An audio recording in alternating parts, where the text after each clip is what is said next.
What's up, everyone? It's me again, the one and only AJ Pogi. Huwag kang kumontra. Marami kang makakabangga dyan sa baba.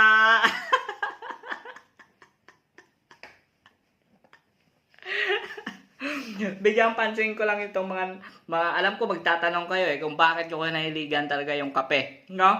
Ito yung sagot diyan.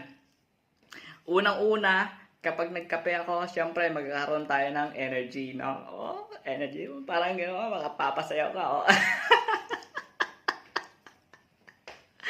Pangalawa, kapag merong kape, habang umihigop ka ng kape, no? Ayan, habang umihigop ka ng kape, napag-isip ka ng matino, kahit na minsan talaga wala na tayo sa sa katinuan eh.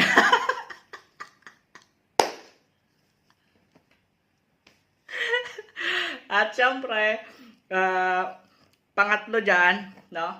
Ang hirap naman siguro lalo sa ating mga lalaki, no?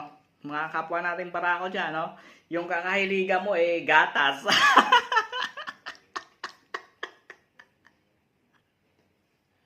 Tapos ano sasabihin mo pag nag-iyak ka? Pre, gatas tayo.